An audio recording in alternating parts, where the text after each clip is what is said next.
Eh bien salut tout le monde, c'est l'élevage de Florent, on se retrouve aujourd'hui pour une nouvelle vidéo. Alors aujourd'hui, petite info sur la chaîne, je vais me lancer dans un nouveau style de vidéo. Donc il y aura toujours des vidéos sur mon élevage, il y aura toujours des vidéos sur mes pigeons, sur mes poules, sur les poussins, etc. Enfin, je veux dire un suivi de l'élevage. Mais j'ai envie de me lancer dans un nouveau style de vidéo qui va être plus des vidéos explicatives. Du genre, voilà, comment c'est que c'est un poussin, comment gaver un pigeon. Voilà, toutes des vidéos qui vont aider les personnes qui sont dans l'élevage à avoir des informations sur leurs animaux. Et donc aujourd'hui, la première chose qu'on va faire, c'est parler sur comment bien créer sa volière. Donc là, on était dans la volière des ramiers. Donc voilà, depuis l'attaque du chat, voilà, il y a eu quelques petites modifications.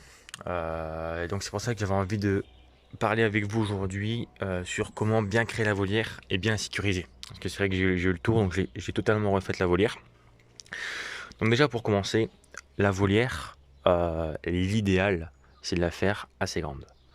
Moi, pour ma part, les pigeons que j'ai, ce sont des pigeons que j'utilise pour la chasse. Donc ce sont des pigeons qui doivent garder, même hors période de chasse, une endurance.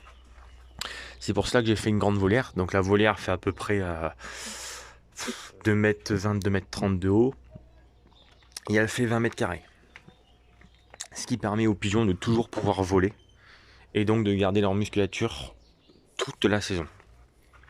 Donc pour la volière, alors l'idéal, bien sûr, comme vous pouvez voir par terre, j'ai totalement tout grillagé. Voilà, tout le sol est grillagé en double épaisseur. Il remonte à peu près de 50 cm de chaque côté de la volière. Donc ça c'est vraiment pour la partie empêcher les rats, tous les nuisibles de venir. Ensuite pour ce qui est de la nourriture, donc là comme vous pouvez constater, j'ai juste mis une palette, un bout de bois, enfin une petite structure, et ma nourriture est dessus avec l'eau. Pourquoi? Parce que il faut pas faire manger ces pigeons par terre, même si dans la nature ils le font. Là c'est vraiment pour éviter à mort que les nourritures restent par terre et donc que ça attire les nuisibles. Donc moi voilà, dès que vous pouvez voir, hein, là ils en foutent un peu partout, mais au moins ça reste sur la structure. Tous les jours j'arrive, hop, je nettoie, je ramasse la nourriture, je la jette aux poules, la poule les mange et voilà, il n'y a pas de gaspillage. Ensuite, pour ce qui est partie perchoir, donc on peut voir, voilà, on a un perchoir ici, on a un perchoir là-bas, là-bas, là-bas, ça c'est vraiment, voilà, peu importe les perchoirs où ils sont, comment ils sont mis, les pigeons arriveront toujours à se percher. Ensuite, pour ce qui était la reproduction, donc quand j'avais mis un ramier, j'avais mis tous mes nichoirs, voilà, sur le long bout de bois là-bas. J'avais tout mis là-bas. Je me suis rendu compte que les ramiers n'y allaient pas trop. C'était plus souvent les bleus de Gascogne qui y allaient. Donc j'ai décidé de totalement changer mes nichoirs. Donc vous pouvez voir, là, il y en a un bien là-bas en haut, un bien là-bas en haut, un là-bas, un là-bas, un là et un là-bas. Donc j'ai vraiment totalement modifié ma structure. Sachant, ce qui est très important, c'est que les pigeons, une fois qu'ils ont des petits, une fois que les petits ont 15 jours, les pigeons sont déjà susceptibles d'aller répondre dans un autre nid. C'est pour ça qu'on dit que pour un couple de pigeons, il faut 2 nichoirs. Voilà. Donc clairement là des nichoirs, il faudra que j'en remette un petit peu. De toute façon, voilà, pour cette année, j'aurai pas de reproduction de toute façon.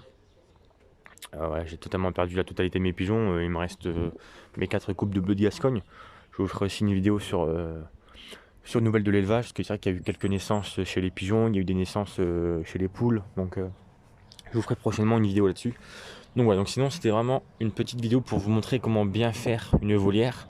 Surtout, essayez de la faire assez haute en hauteur. Donc moi je dis au minimum 2 mètres, afin que vous puissiez tenir debout, assez longue, enfin assez grande surtout, pour que les pigeons puissent tout le temps voler. Parce que c'est vrai que les pigeons, voilà, ils aiment bien, hein, c'est ce qu'ils veulent, ça, pouvoir voler tranquillement.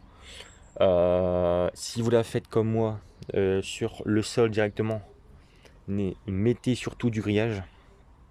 Après l'idéal c'est une dalle béton. Voilà, moi malheureusement je peux pas couler dans mes 3 volières du béton. Voilà, ça serait totalement énormément de boulot et une perte de temps franchement. Donc voilà, surtout pensez à bien mettre aussi la nourriture en hauteur, bien grillagé. Donc là on peut voir que sur le toit on a une première couche de grillage, ensuite on a de la maille. Voilà, on a de la maille. Sur le côté de la volière, on a un filet, bon ça c'est vraiment juste pour le camouflage. On a de nouveau un grillage et là on a de la grosse maille. Voilà, vraiment sécurisez bien vos volières à pigeons. Surtout parce que voilà, je peux vous dire que quand vous passez des années à mettre en place un jeu de pigeons, à les nourrir à la main, à les utiliser par la chasse, à attendre la reproduction, et que vous avez malheureusement pas de chance comme moi, et qu'il y a une bête qui rentre, et que vous retrouvez un jour au matin tous vos pigeons morts, je peux vous dire que ça fait réfléchir. Ça fait énormément réfléchir. Je voulais encore, franchement, là, le fait d'être dans la volière comme ça, qu'elle soit vide, ça me fait bizarre. Je vous avouerai que ça me fait bizarre. La plupart des pigeons, je les ai eu vraiment pigeonneaux, je les ai nourris à la main.